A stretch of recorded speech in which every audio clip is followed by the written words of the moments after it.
Hey, just a story about how I almost lost my parole for standing up for something I believe in. And I'm just curious to think, what would you do? And how do you feel about what I did? Uh, I still stand on what I did. So I love each and every one of you at the new Matt Clark.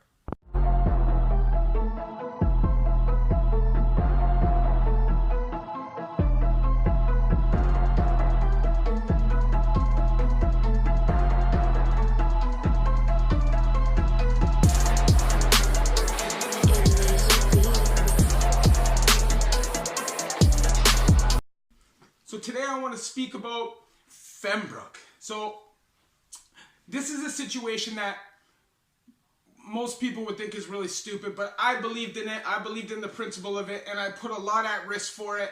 But my message today is for you to do opposite because it was a stupid idea. Anyways, so I have a friend and an ex who, my friend, his son was murdered. And I was in Fembrook and I kept talking to this one dude, right? His name kept ringing bells. And I was like, why is this guy's name sound so familiar? So one day I walked up to him and I said, hey bro, like, do I know you? Like, where are you from?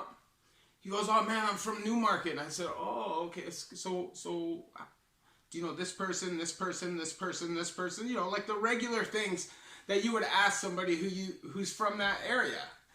The people that I mentioned, if you were from there, you would know. But he didn't. So I'm like, how do you not know these people? He's like, it's been a long time. You know, I haven't been there for a long time. So I said, what are you in for? And he told me he was in for murder.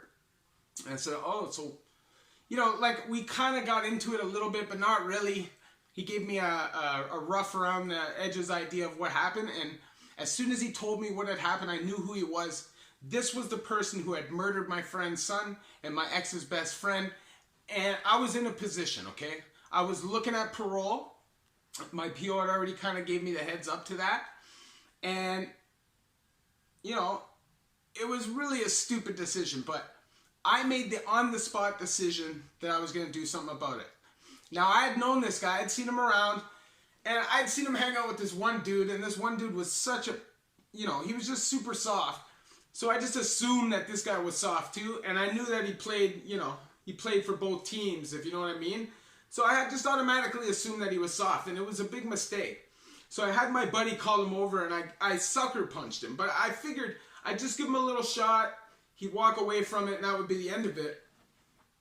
Wasn't what happened, okay? So this guy squares off with me, and all of a sudden I'm fighting this ninja who punches me in my face hard. And I'm like, it's been a long time since I've been punched in my face hard, because normally when I hit people, they just go down. But this guy didn't, and he wasn't even a big dude, okay?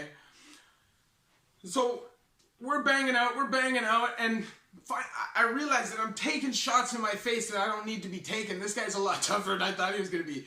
So I realized that I had to impose my will. So I picked him up, I slammed him, I mounted him, but this guy was such a smart fighter that he actually pulled my shirt over my face and tied it off. So it was like, it was suffocating me. I could breathe a little bit, but not enough to get my breath. Because I'm fighting, like your adrenaline's going, you're already gassing, right?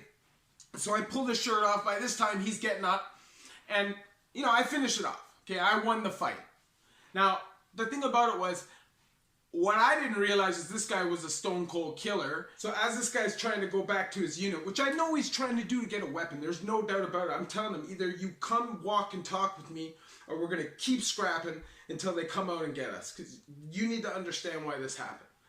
So we walked, I explained to him what happened, and he was super, super cheese, and I know he was cheese, and I know this guy wanted to stab me, but you couldn't deny that I had to do something about it, and we were both already pinched. Like, we knew it, we were pinched, we fought right in the middle of the yard, we're done. So if we take it to the extreme, we're both cooked. So we made a wise decision to just let it go, and we walked and talked. And as we walked into the SIS washroom, because we both had to clean up, I had to get stitches. My lip was bust really bad, and he was just smashed. But we had to clean up, and when we were in there cleaning up, we got raided.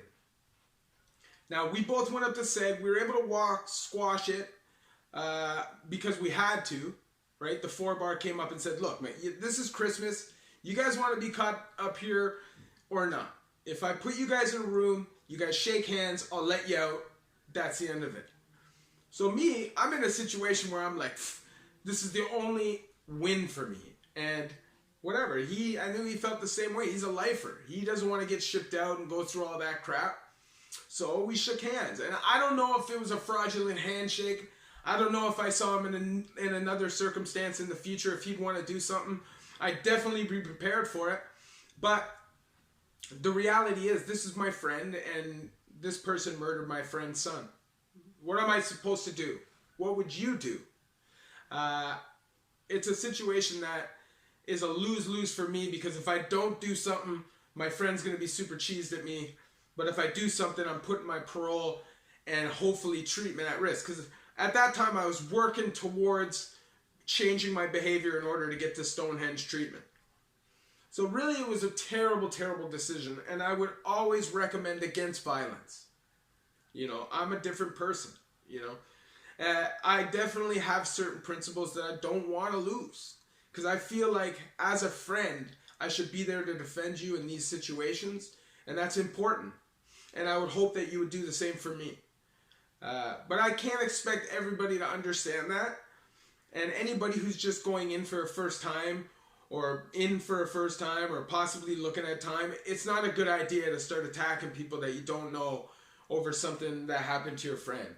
Because you don't know who you're dealing with. And I could have lost my life over that. And I'm telling you, I'm going to do a part 2 to this story later on. Maybe later in the week. But this dude was crazy. And I'll when I tell you the next part of the story, you'll understand why. He's an absolute nut bar. But I almost lost my life. I could have lost my life over that. For what? Now, to me, it was the right thing to do. And I feel good about it to this day. And they're happy that I did it. And at least they were able to get some kind of justice on what happened to his son and my ex's best friend. And that is what it is. But I think certain principles that convicts have are important to keep. And I think loyalty is one of them. And I know that a lot of people think cons are snaky. But I'm telling you, all the best friends and most loyal friends that I've ever had in my life are guys that I've met in prison. I'm telling you. You know, and most people would think that's crazy, but it's true, man. Everybody who's ever been there for me when I'm down on my face, when I needed somebody to be there for me, even back in the day when I was on the run and all those situations, those were the people that were there for me. Those are the people that opened their doors for me when I was homeless. Those are the people that gave me food when I was hungry. So, it's hard for me to look at people that did time as bad people. So I'm sorry I can't do that, and I won't. But what I do want is change, and what I do hope is that by these people seeing that I've changed in my life, they can be inspired to do the same thing. It's super important that we all move towards a positive purpose. People are dying every day. People are going to prison every day. People are losing their sons, their daughters, and their kids, you know, their loved ones every single day to addiction and prison. And it's terrible, and we need to do something about that. If you like my cause, if you like my message, please like, subscribe, hit that bell notification button, share with somebody. Let's get this message along, and I love each and every one of you at the new Matt Clark.